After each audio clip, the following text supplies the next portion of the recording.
Welcome to this episode of Estate Agency X. Today, I'm talking to Patrick French from Lloyd's Estate Agents. It's an incredible story. We go back through some of the deepest, darkest parts of East London, whereby Patrick learnt his trade, double glazing, estate agency, letting agency. We hear about a boss that ran away with everybody's deposits, all the way through to him starting his own business, scaling that business, going through recessions, building it back up again, and where he is today, whereby he's starting to build something really special in estate agency, what he's learnt along the way, and how he's doing it differently this time around. Estate Agency X, the UK's #1 estate agency podcast discussing the future of estate agency, entrepreneurship and business with hosts Mark Burgess and Rob Brady.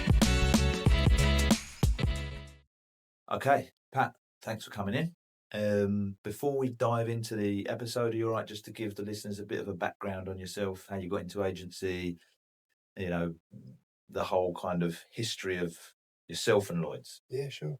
Do you want to know why I got into agency? Yeah, everything. That's a really weird story, actually. So I didn't really know what I was doing. I was 22, and I've never really thought about being an estate agent. I wanted to be a footballer. I wasn't good enough. I worked up the West End for 4 years in retail. I was kind of a little bit, what do I do? And I was walking down a road where I lived in Walthamstow, and a guy drove past in a Porsche convertible, and I recognised him, and it was a guy that I used to go to school with. And bloke I was walking along the road with, I was like, Jesus, that's whatever his name was. I can't remember now. I do remember, but it was a nickname. Yeah. I'm not going to say it. And he went, "Oh, do you know?" I went, "Yeah, I went to school with him." I went, "How is he driving a Porsche convertible?" And he was like, "Oh, he's an estate agent." And that was it. Literally, that was it. That was my reason for thinking I'd be an estate agent. I thought, he's not really even a bright guy. No. If he could be an estate agent, I can be an estate agent. I've got retail experience. I've worked up the West End. I can be an estate agent. Did it turn out that he'd been led it for an hour, like, because he'd done Did you top ever top salesman? It turned out that his dad was a property developer. Right. Okay. And he wasn't an estate agent at all. His dad It led you down a career for the rest of your life. Well, no, but the worst thing about it was that I couldn't get a bloody job in the estate agency. Right. I went for interviews. I went, well, I'm going to be an estate agent, rang up a recruiter, or I started replying to ads. I remember I had an interview with Bear Eves. I thought, I'm going to get this. In Walthamstow, is it? Yeah, it's actually Chingford. Right. And I had the interview, and I didn't get the job. And I think it was one of the first times I'd ever not got a job, because I think I interviewed really well. And they said, I said, why? I was like, why? Oh, you haven't got any direct sales experience. I went, direct sales experience? Like, what's that? Didn't Google it, didn't exist. So I was like, what's direct sales? And they went, like selling cars or windows. So hence, I then become a double glazing salesman for a year to get. This was how committed I was to get becoming an estate agent and getting a Porsche. Was I went on the road selling windows for a year, and got all the training that came with that. And then I went and got offered a multitude of jobs as an estate agent, just because I've been selling windows for a year. Yeah, and then so you done your kind of apprenticeship as an employed estate agent, and then what made you decide to go out on your own? I just found it so easy. I found it was literally on the percentage I was getting at the time when I first got in the business. I actually started as a letting agent, and you basically was terrible. You basically was like £500 a month for £6,000 a year, yeah. And your commission was 3.5% if you rented it, 3.5% if you took it on as well, so potential 7%. And then if you hit target, you got a 2% bonus. And the office I worked in was in East Ham. Yeah, it was across the road from where I was working. Yeah, right? yeah. It was, so it was East Ham. It was Anthony Govers. It was a double front. It was a big office. They had on just the letting side. The sales market at the time was when the sales market was on the floor. That's why I became a letting agent, because there was no business being done in sales. It was, I think it must have been 1993. And obviously off the back of the late 80s crash, it was really, really struggling. So I had one sales negotiator in this office, and I was one of 4 lettings negotiators. and an assistant manager and a manager. So there were 6 full-time people working in lettings in East Ham. And it was one of the biggest agencies in the area, independents. They had a lot of property, but I had no experience of this at all. But I'd come off the background of working really, really hard. Like double glazing selling was a hard job. Like you'd get in the office. I would live in Walthamstow. Our office was in Wembley, so I had to drive around the A406 to get there for 9 in the morning. So you can imagine the time I left in the morning, around the A406 in the early 90s. Have a meeting with my manager, get my leads, which would be anywhere from Margate to Northampton, and go. And my first one would normally be around about 2 o'clock. And then if I finished that early, I'd get another lead. So I could get another lead at like, sometimes you'd get there and they weren't there or whatever, or the setting weren't right, because first thing you'd ask was, all the people here that can make a decision? I know my partner's at work. Oh, right, okay, I have to come back. And then if you finished at sort of like 4 or 5 o'clock, you get another lead at 7. And I'd work till like 10 o'clock at night. I'd be driving home. I'd often get home at like midnight, driving back from wherever. So it's a long day, and I work 7 days a week. And I've done this for a year. So when I started working in this office, the office hours were 9 till 9. And if you was either on shift, you worked at 9 in the morning till 7 in the evening, or you came in at 11 and you worked till 9. So you was doing viewings at 8, 9 o'clock at night. Yeah. Around Royal Docks and East Ham and Plaistow and Was Stab Fest on? Yeah, yeah. And I just, it was, for me, it was like a holiday, because I'd worked such long hours, 7 days a week, and you got a day off in the week. So I don't want It's a breeze. Yeah. I want to earn money, So I went, can I work 6 days? First thing I'd done was say, can I work 6 days? Because I'd done that in the West End as well when I first left school. And I went, yeah, you weirdo, if you want. Right? Yeah. And I said, great, thanks. Yeah. I didn't have to work Sundays. So which was when I thought, brilliant, I can play football. Because I didn't play football Sundays since I left school. So I worked 6 days, but I also didn't bother with the shifts. I got in at 9 and left at 9. I didn't do the shifts. I'd just come in and they'd be like, oh, you're not supposed to be on. I've got mouths to feed, so I'm in. I'm looking for a Porsche. Yeah. My basic's only £6,000. Yeah. And what happened was, there was like me and 3 other negotiators, and the assistant manager used to rent properties as well. And we used to have a whiteboard up on the wall. And the guy who owned the company, Andy Gover, he would just come in on rare occasions, and he'd just walk in the office, and he just looked like the richest man I'd ever seen in my life. And he'd look at the board, and then he'd walk upstairs, and he'd go up to the upstairs offices. And sometimes he'd say, who's that? Whose initials are they? And then he'd pick on someone and whatever. So I didn't really care about any of that, really, to be honest. All I thought was, I'm just gonna smash this. I'm just gonna, and I loved it. I absolutely loved going from being in my car driving for hours and sitting in people's houses and imposing myself on their evening, even being fed by them, to having a desk and a chair and a phone that I used to get really quickly, and registering applicants and going out and doing viewings and meeting people and taking on properties, which I've done very, very quickly. And I just loved it. I just loved it. It was like the best job, like I said to you earlier. It was just like the best job I could ever have thought of doing, other than being a footballer. And I just took to it. I just got deposit. And we'd always have a lot of property. We'd always have a lot of stock. And I'd rent at least one property a day, every day. And obviously I worked 6 days a week, so I always had 6 deals. But every single week, from week 1, every week, I had done more deals than the other 3 negotiators and the assistant manager. So when you put your initial up, PF, you'd write the address that you'd rented, the road, and how much you rented it for, the weekly rent, which in them days you might remember was always £100 a week for a 1-bed flat, £130 a week for a 2-bed flat, and £160 a week for a 3-bed house. It was just the same. Didn't matter. Yeah. Didn't matter if the condition was really, really crap.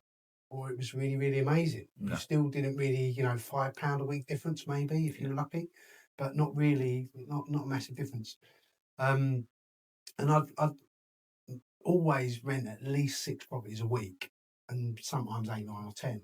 But I'd always beat the rest of the people. So then after sort of 3 or 4 weeks, Andy Gover come in one day and went, "Who's PF?" And I was like, "Well, it's me." And I was at the back desk. I sat at the back because I was the last one in. So you open the door from the street and you'd have Neg, and then me right at the back. But I was on the phone, and if I ever saw anyone walk into that door, I'd engage eye contact, point to my chair, and they'd come and sit with me. So I'd get every single lead, and it could be a landlord, which then meant I got an extra 3.5%. But yeah, I just took to it, just loved it. It was just brilliant. And what made you, so you found it easy, and you thought, was it from there that you said, I'm going to set up Lloyd's, or did you work anywhere else after that?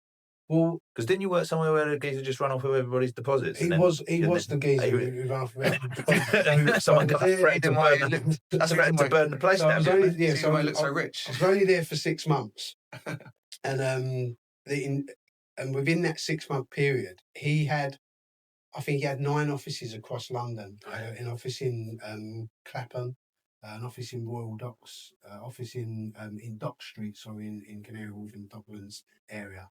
No, Dock Street was E14, not Wapping. Yeah. And he had an office around Ealing and all over London, like 9 offices. And some of them were Anthony Gover owned offices, and some of them were Anthony Gover, but he didn't own them. He was I can't remember what they call it,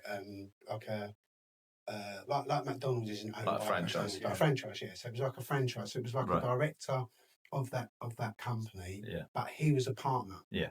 So he had access to their accounts, and basically overnight there was a load of meetings, a load of busy business-looking people come to the office, and they closed they didn't even close all their offices. They just sent sign writers in, or sign companies in, and they just changed the name from Anthony Gover to Bonner Property Services overnight. So we come in same black background, same white writing, and the same red writing, just the same. It just said Bonner Property Services instead of Anthony Gover Property Services. Well, the next couple of weeks or so, or more, had many different types of people. Some people coming in literally breaking down, like crying, broken, like I've had no rent for like 9 months. Like, where is my money? And working there, you're like, what is this company doing to these people? Mm-hmm. And then it was the guy that came in. You might want to read it, the pikey. You might want to read it there. Okay. It was a pikey, the traveller. So he come in with his mate, and or 2 of them come in, and I've done the eye contact, not realising they come and sat with me. See here, guys. And they sat with me, and they went, "I want my money, I want my deposit. I've moved out of my flat. I've been told that you've changed companies. I don't care. I want my money. I want my deposit." It was 500 quid, let's say. Well, okay, well, I'm nothing to do with that. You got to speak to the manager. And the manager was nowhere to be seen because they'd obviously done whatever. I said, I don't know what time they're coming in. I said, so I can't remember the exact wording, but basically he was like, I don't care, whatever you're saying, I want my £500. I want it right now. And if I don't get it, stuff's going to start happening. Now, the other guy, who wasn't the tenant, said, I'm going to start smashing up your office, and then I'm going to start smashing you up, and then I'm going to smash everyone else up. And please don't tell me that you're going to call the police. He said, because I've just come out of prison, and I like prison. I like being in prison. It gives me something to do for the day. I know what time I've got to go to bed. I know what time I'm going to eat. I know what time I'm going to sleep. Suits me down to the ground. Prison ain't a problem for me. But if you don't get his 500 quid, this is all going to happen right now. So I understand where you're coming from. I get you. I stopped myself from saying, you ain't going to smash me up. But I really wanted to. But I thought, no, customer service. I said, go and hide in the toilet. Let me just go and speak to someone upstairs. So one upstairs, I can't remember the guy's full name. His name is John. And it was something to do with Anthony Gover himself. I went, there's a guy downstairs, he's going to do this. I said, I come from Walthamstow, and I know this kind of person, what he's just said about prison. And I said, and he is going to start smashing up the office if you don't get 500 quid. And he went, we ain't got 500 quid. He went, so I don't know what you want to do. I went, you can call the police. So by the time they get here, all hell's going to break loose. So it's up to you. So no, let me make a phone call. So we had an office in Hackney. So he phoned the Hackney office. He said, right, they've got 500 quid in cash he can have. He went, you really think? I said, I'm telling you. I said, this is going to go bad. He said, all right, well, just take him out. Like, tell him to go to Hackney, get his 500 quid. I went, no problem. So I went downstairs. Great news for you. What's that? We've got 500 quid. You've just got to go to Hackney and get it. I ain't going anywhere for my 500 quid. You're giving me 500 quid. I went, but we ain't got it here. I said, what do you want me to do? I said, well, then start smashing the office up because we ain't got it here. I said, but it is in the Hackney office. I'm telling you, go. He said, no, because when I go, you're going to do it. He said, and then he went, all right then. And he picked up my car keys off the desk. He went, we'll go to Hackney in your car. And I went, okay. I said, we'll go to Hackney in my car. I thought, do you know what? Just get you out of the office. They've said it's there. I'll take you there. So I thought, I'll risk myself. We'll go to Hackney. It better be open. They better have 500 quid. But then he said, and I'm driving. And that's when I had a Manta GTE. Not quite a Porsche, but you were getting there, right? Not quite a Porsche, but I was on the way. I went, no. I said, there's the line. I said, that's it. I said, you ain't driving my car. I said, I'll be with you. I said, you're in the car. One of you in the back, one of you in the passenger seat. I'm driving there. I said, that's it. Yeah, all right then. So I drove to Hackney. They did have the cash. Everyone's I drove them back to his home, like, with best bezies. And they was like, oh, you're an amazing bloke. Yeah, I would have really smashed you up. Right. And off they went. But that was one circumstance. Yeah. But the worse than them were the people coming in that hadn't paid their mortgage. Yeah. Like, there was people coming in that literally was getting letters. Yeah. We're going to get repossessed. Yeah. I mean, it was pretty common back then in that area. Mm. You know, like there was a lot of people that would even buy houses, rent them out for 9 months and never pay the mortgage. Yeah. Do you know what I mean? Well, that was pretty normal Yeah. back then. Okay, so, and all of that made you think to yourself, oh, you know what I'm going to do? I'm going to open an estate agency myself. So, and not only did you open an estate agency, you continued to stay in East London, right? Yeah. Was the first one in Bethnal Green, or was the first one in Woodford, or? No, the first one, well, I worked for another company shortly after that. And but your first one? That company had Walthamstow, and obviously Walthamstow, Snaresbrook and somewhere else. But then I met a couple of guys who wanted to open up their own agency in Walthamstow. Right. And they wanted someone to do lettings. And at that time I was lettings. So I basically had a meeting with them and they said, let's open this agency together. We're going to open it anyway. But, you can do lettings. I went, yeah, all right, brilliant. So I opened it with them. So I didn't open my own agency. Lloyd's wasn't my first agency. The other company was my first company, and there was two partners. There was three of us that opened it, and I was there I think that was about, from starting and over, I think this was about 18 months later. Yeah. Maybe a year to 8 months. It was only a year to 18 months after starting Andy Over that I actually opened my own business, albeit with two partners. Yeah. As an independent company. And how long did you stay with them for? And I was with them until I was actually with them until 2001. But I started my business in 97. I registered my business in 97. And the reason was because I could see that they was going to basically screw me over. They offered me an opportunity to buy into the company. Because when I first met them, I didn't have any money. But they promised me the world. They said, if you come and you do lettings for our company, we'll make you a partner. You'll be a third partner. So it's us two. I own a third, he owns a third. You'll get a third. And you've just got to pay this amount of money and we'll keep it open to you because we realise you can't do it now, but you could do it in a year. Yeah. So I said, okay, definitely let's do that. So we opened and it was brilliant. We was absolutely doing great. It was really, really good office, really busy environment. Done loads of business. And after year one was when they offered me that situation. And I said, right. And they said, if you can, by the end of next year, if you can pay this money, you can have a third of the company. I went, yep, done, brilliantly. So I'd done that. I got the money. I only got about a third of it, and I got a bank loan for the other 2/3. and I got it by September, and I had till December to buy in. And they went, I got their money, and they stalled. They just went, oh, you just got to have a meeting with our accountant. Oh, all right. And then Something else. someone's just got to go on holiday. Yeah. Someone went on holiday to Thailand for 2 months. Okay, when he gets back, we'll sort it out. And this dragged on for 6 months till the March after the second full year. And they said, oh, we'll go and have a meeting about this purchase, this you buying in officially. I went, okay. So we went over to the pub, and they went, oh, we can't do what we originally was going to do. So what we've done is we've split the company into this company estate agents and this company letting agents. Right. And you don't have to pay anything. We're going to give you a third of this company letting agents and nothing of this company estate agents.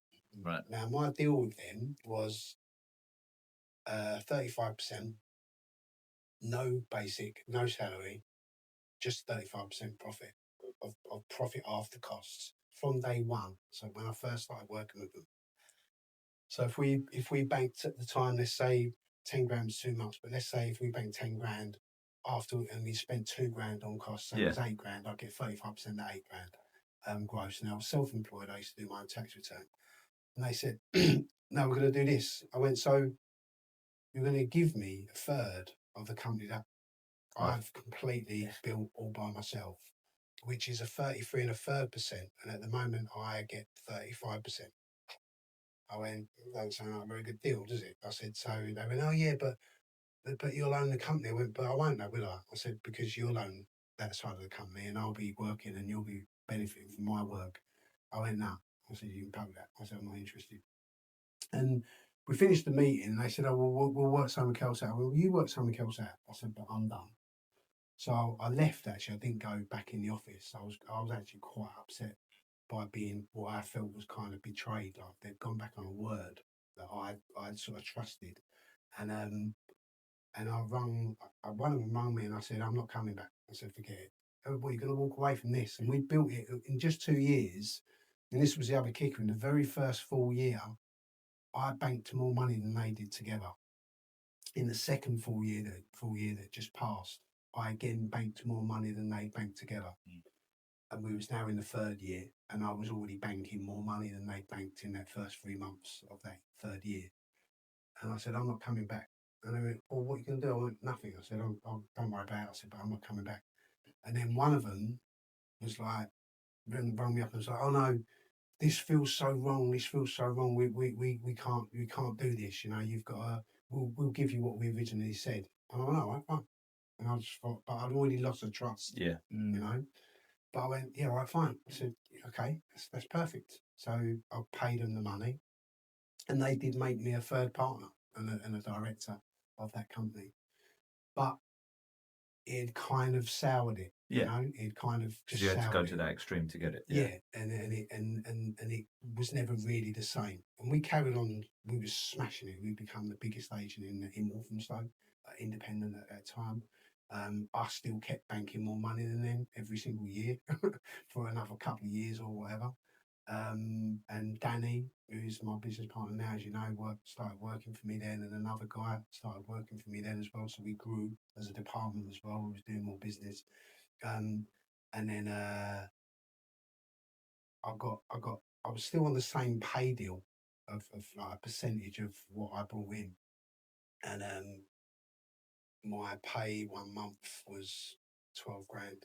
Like, it was like £12,000, like September 1999 or whatever. It was like a big month. September for lettings was a busy month, and one of the directors went, I ain't signing that check. And I went, what do you mean you ain't signing that check when it's my money?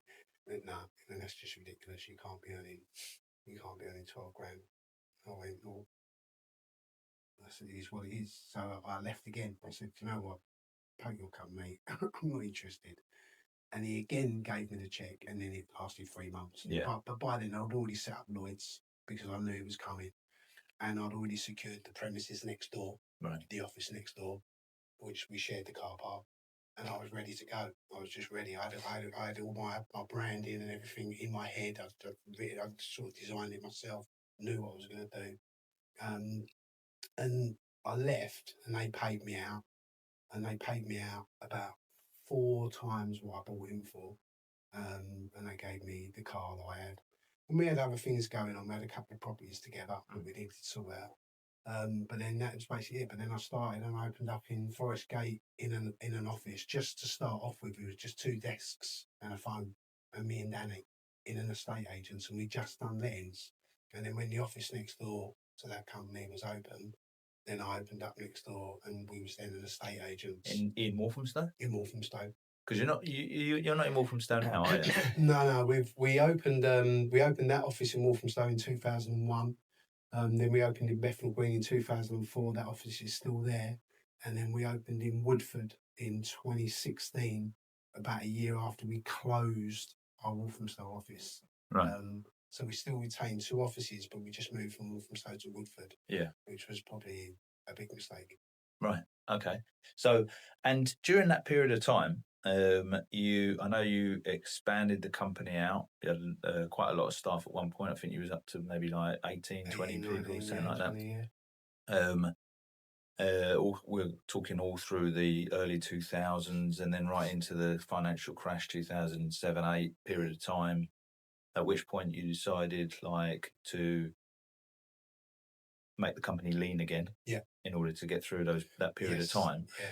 So what's some of the things that you've learned from going through that in terms of I'm guessing most people they don't even have a financial plan. They just dream that one day they're going to have loads of branches, loads of staff, and there's going to be going to have the convertible Porsche and all that sort of stuff.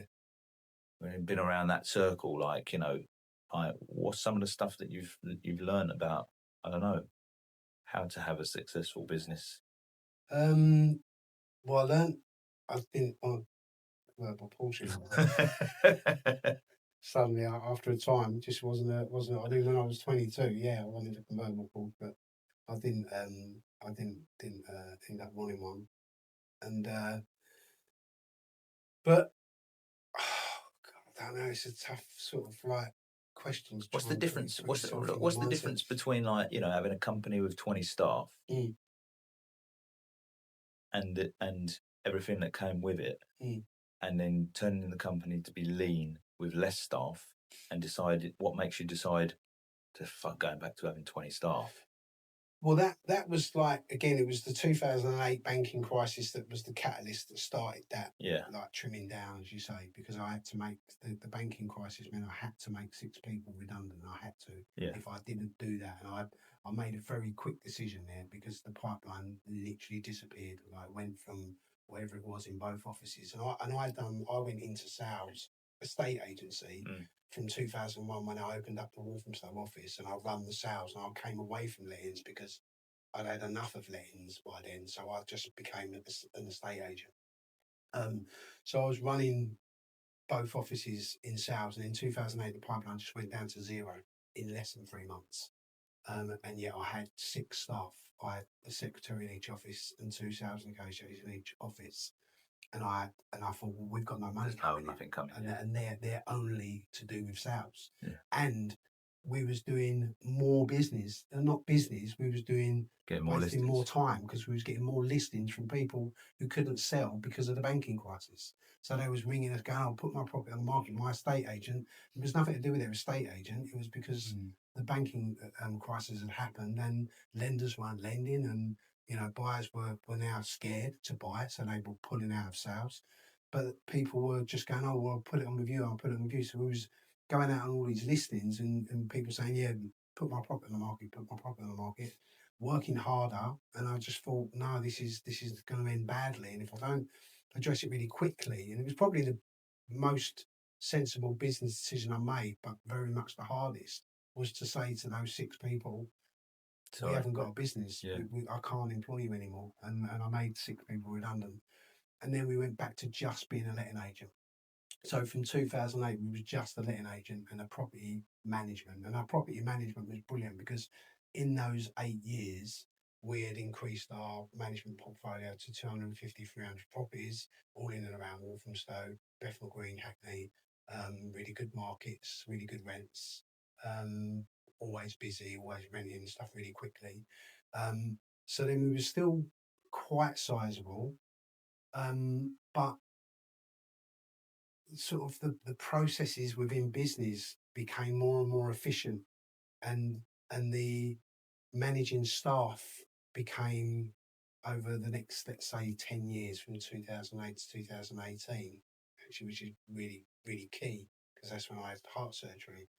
And it was up to that point where we'd gone down to literally 6 or 7 people. And the last 2 negotiators I had was in the Bethnal Green office in, I think, 2019. And I said to Danny, my business partner at the time, we're not doing enough business to pay these 2 people. The properties, the new properties were barely coming on the market anymore. It was all our managed stock. The only stuff we was renting was properties where tenants had moved out, and we put it back on the market to relet it. And that was easy. It still is. It's the easiest part of the job. You list it and you just get inundated with inquiries, and you go meet a load of people in the property, and you've rented it again. You're just an order taker, right? Yeah, it's nothing. It's nothing. You don't need a person, you know. So I just said to Danny, let's shut this, just get rid of them. Just make them redundant. Just say we've got no job. These 2 particular guys had nearly had a fight in the office because they were at loggerheads with each other, and I just don't need this in my life. I don't need the aggro. So we let those 2 go, and me and Danny went back to being letting negotiators. It was like we just started Lloyd's again. We was both like going to properties, and we were beating each other. I was doing more lets than him, and then he was doing more lets than me. And we had a little competition going between us, and that was for about a year or 2. And it was fun again, you know. It was like, because there was no headache, there was no staff, you know, and obviously, naturally, sensibly, it was a good business decision, because of course we weren't paying out so much money. We weren't paying ourselves a commission for renting these properties out, or bonus or anything like that. It was just literally, I'm better than you. You know, I'm going to rent more property than you, and it was fun again. You know, it was a good time actually. 2018 to 2020, Nice. It was a good bit of fun. It sounds like that was a point whereby the company really sort of was reborn in a way, and has grown up again since then. Because definitely, I guess we probably didn't start working together till what, 2020. I don't know. Was it after that? I think it was, we went with Life Cycle when we was just a letting agent. Yeah. And I remember kind of moaning about it, that it was very geared towards the estate agency. Yeah. And what was really, you know, it was all right, it was good. There was a lead coming through. There was someone who wanted to rent, and I could put the property on your system. I don't even remember when we first come with you, which I think was probably about 2016, 17, 18, one of those years. I don't think we even was listing properties to rent through Life Cycle at that time. No, I think we still had Expert Agent, and we were putting it through them. Yeah. And we were just using like your diary and your MA tour and stuff. Yeah, that kind of stuff, and sending out blogs and things like that. It was like that kind of thing that kind of drew us to it, because we weren't really doing any of that. Yeah. But then when we did do sales, when we added sales to it, which was in 2020. It was just the pandemic. Yeah. In lockdown. That was when I thought, oh, do you know what? I'm not doing anything anymore. So easy. Running the business was so easy. I thought I'd do sales again. I used to really love doing sales. And I thought, let me do sales again. So we opened sales, and then we obviously got the benefit of using Life Cycle the way at that time it was more kind of designed for. You know, it was actually, all sort of blogs and everything, the newsletters were all really driven towards sales audience. Yeah. And that's when we started really sort of getting the best use out of it. Cool. I say I haven't actually said anything. No. Right? Yeah, that's why I was just. You was in. I was like, in the days there.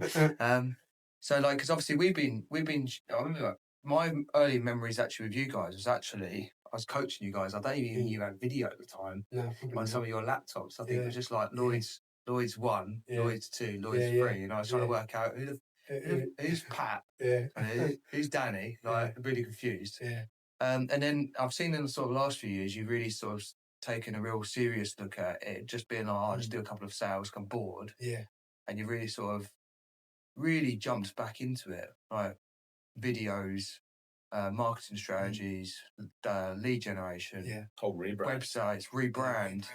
Like you've come on our accelerator program, really starting to really. So why the going from like I'll just do a couple of deals to now being actually like last few years? What was that? What was the reason for that then? I think for me personally, the running the company had become boring. I wasn't really working at all. I just wasn't working. You know, I barely come in the office. And at my age at the time, which was just past 50, 4 or 5 years ago, I kind of was thinking this is not growing. Like then I was looking back at the figures and it wasn't growing. It was just really stagnant, and there was no new valuations coming on for rent or anything like that. And even when we started sales, it was really slow. It was a real slow burner. It was really difficult to get leads, to get for people to choose us to come on the market.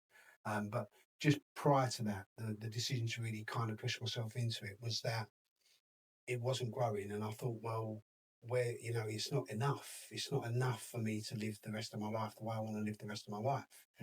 It's not.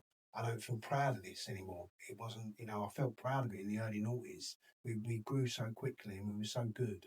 And I thought, well, I'm not getting that vibe anymore. It's just very mundane. It was just very kind of boring and easy. But there was no real progress. I couldn't see progress. And when I first started sales and doing it on my own, I got to the point where I was looking at all the different new marketing techniques and speaking to you in doing your training program and looking at what other things life cycle could offer that we weren't even utilizing. We weren't even doing anything. We weren't branding. We weren't doing any of the stuff that we've learned this year on the Accelerate program. None of it. And you just thought, well, we're paying for this amazing package like that can run our business virtually and can generate and help create leads and all of this stuff, and we're just not using it. And it just felt stupid. And I thought, if I'm going to do this, I need to really, really sort of go into it. And I knew the company needed to be rebranded. We still are called Lloyd's Residential Property Services Limited. That's our official name, but I didn't feel that was good for Google algorithm. We needed to be an estate agent. So I thought, well, I want to call us Lloyd's Estate Agents because then it's in the name, it's in the wording, and the branding and everything. Just felt dated. The website felt dated. I didn't feel like when I was going out to do valuations, I didn't feel credible. I think that was the thing. I didn't feel like a credible option for someone. I thought, why? Gonna have to give them a cheap fee or that's it. And I thought that we've got to utilise these things that are at our fingertips. If we learn about this system, if we, go on these programs, if we retrain ourselves to compete in the market now, like your EAX annual sort of things that we go to, summits, whatever. You're listening to you and the passion that both of you have, and like you on stage, and telling us about what's coming, what's around the corner, and I'm thinking, well, you know more than me. I'm out of it. I've been out of it for a long time. I don't know what's going on. I'm not technical at all. I'm not social media minded at all. It's just I just didn't know what I was talking about. But you clearly, in my opinion, you clearly did. So I thought, I'm just going to follow your advice. Let's go with that. Let's go with that. Yeah. And so, what have you seen? Have you seen much change in the company then since you started doing all of that stuff? Within the last year, particularly, and sort of even as I look ahead, I just think it's so exciting. I think it's just we're geared up now. We're doing the right things. We're doing social media posts. I'm doing social media posts and with guidance, lots and lots and lots of guidance. But we're doing the right things, and I feel that we're now competing. And when I do evaluation now, I feel back to where quite cocky, like I used to be when I first got into business, where I felt that I was the best. If you don't go with me, you're missing out because I am the best. Yeah. And whereas when we first went back into a estate agency, I used to feel, like I say, like why would you sorry, call I'm here. me? Yeah, Yeah, so I'm the third option. Sorry, I've burnt some of your electric by pressing your doorbell. Yeah. Wasted your electric rather. Yeah, and now I go in and I think I'm back to feeling if you Proud. don't use me, you're on a really bad journey. You know, the agent you use hasn't got the tools, hasn't got the knowledge, isn't as good as me, isn't reading the market properly. They're not going to get you the best price. I really feel confident that someone choosing another agent isn't going to get them the best price for their property. And for me, that is like sort of the pinnacle of what I we think do. when you're proud with what you do, then it naturally oozes out into like the videos you're doing now. Yeah. Which is the first thing forever. Like when I first met you, were very much brand led. Yeah.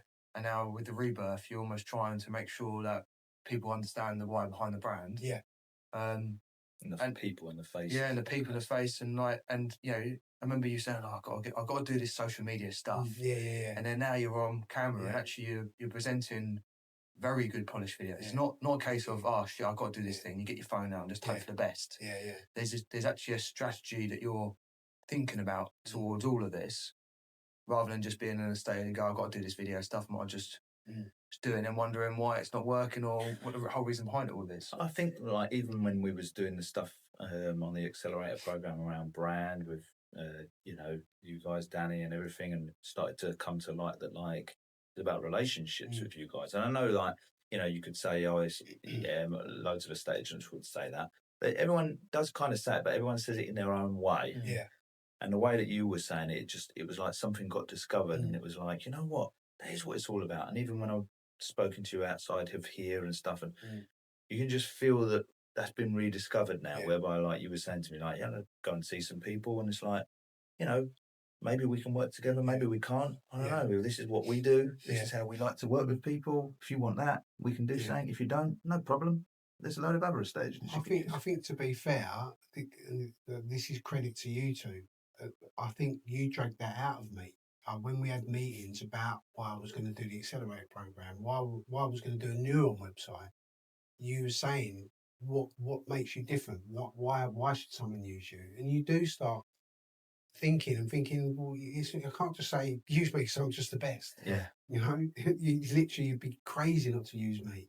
Why am I the best? What's different about me? What evidence? Who do you work better with? Service are you going to get? And you start to really kind of not digest it, really sort of nitpick exactly those reasons. Like, what is it about me, about our company? And I think again, it is being involved with life cycle.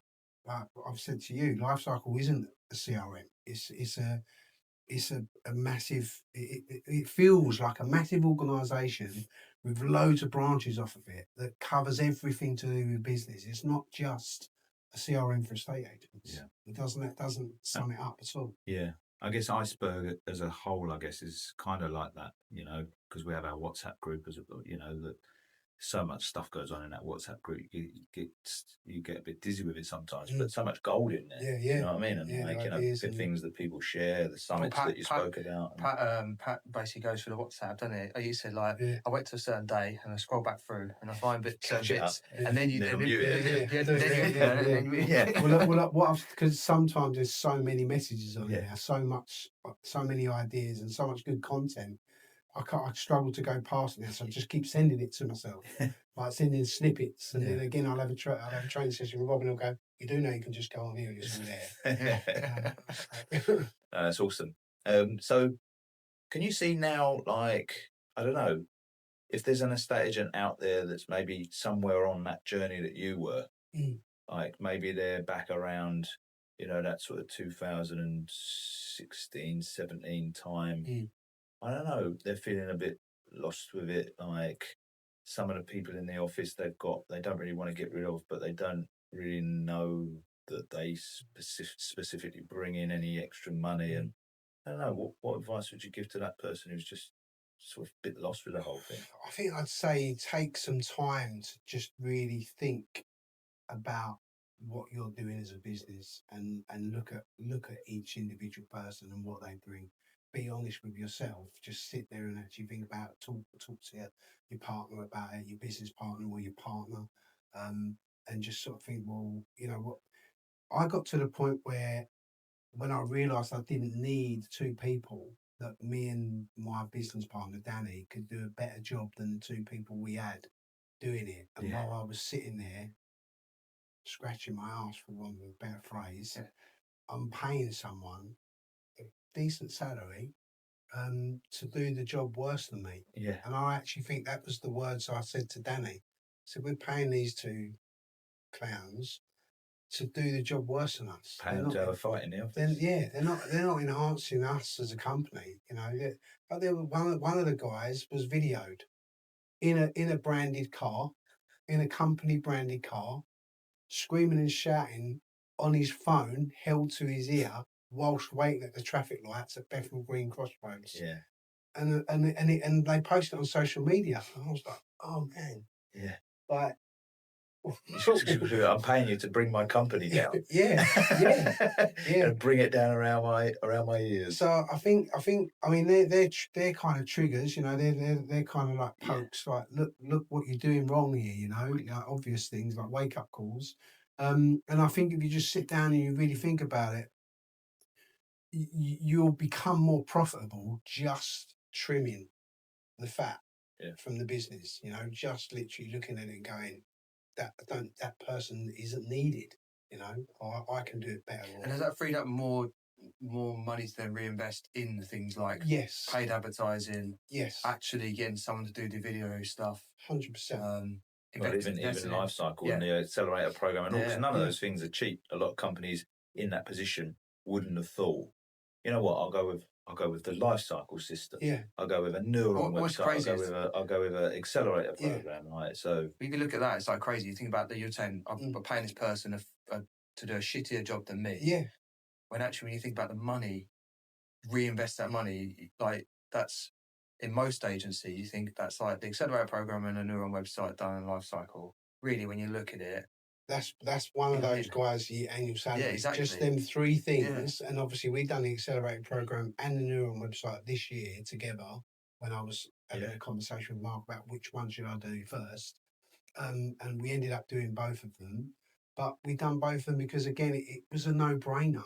And even now at the end of the year you're just thinking, I can't remember what was it you said about a gap. But like you're going, why didn't we do this before? I don't do that. I don't go, why didn't I do this before? I've learned not to do that because there's no point looking back.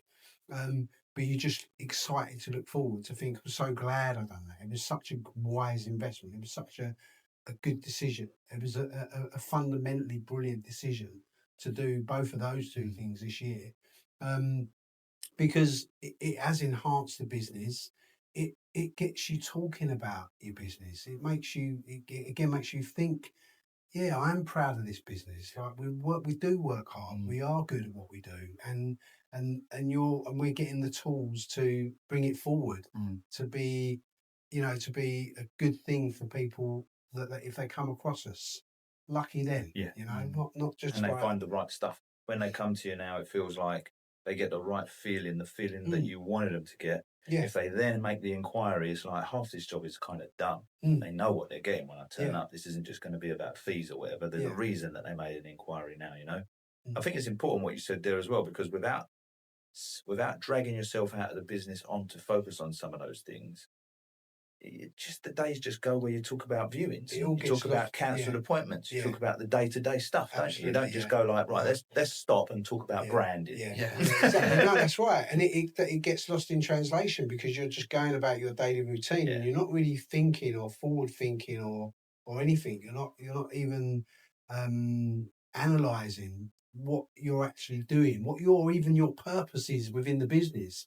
You make us question what's my purpose, what am I actually doing, forget everybody else, what do I do, what am I bringing? It's a whole different marketing meeting as well, because like marketing used to be, you get to calls and you go, right, what's going to be the design of a leaflet? Should we put free valuation or no free valuation? What number should we put on? Do we put a dog on it or do we have a house on it? All right. 20,000 a month for that. Spring into action. Just spring into action, then just throw it out. Whereas now, obviously, like you were saying, Pat's working with a lady that's scripting his scripts out for his houses based on all the stuff, and then he's utilising that in his videos, rather than just going, "Oh, it's 3-bedroom semi. Do you buy it?" You know what I mean? It's a whole process with that. Well, even the stuff I've learned from mixing with the people on the accelerated program, as well as being on the accelerated program and the experts that are leading the day's training. I now do video with someone filming. I don't do the gimbal, and I don't walk down the street. And I know some guys still do that, and I was never massively comfortable with it. But now she's on board. She came on board and came down for half a day and filmed me and told me, go there, stand there, walk towards me, go say this, turn around, I'll film you going in, open the door.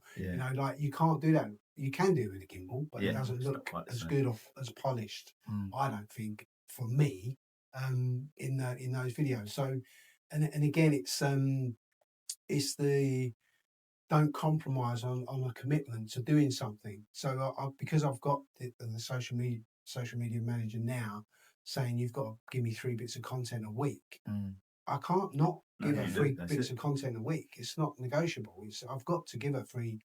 So I've got to go out the office. I've got to take someone with me to film me. I can do it on a gimbal, as I say, but I prefer to do it the other way. And also then you can check your script, and you got more hands, you know what I mean, to sort of check everything, what we're going to say, and then like go and just keep doing the takes until you're happy.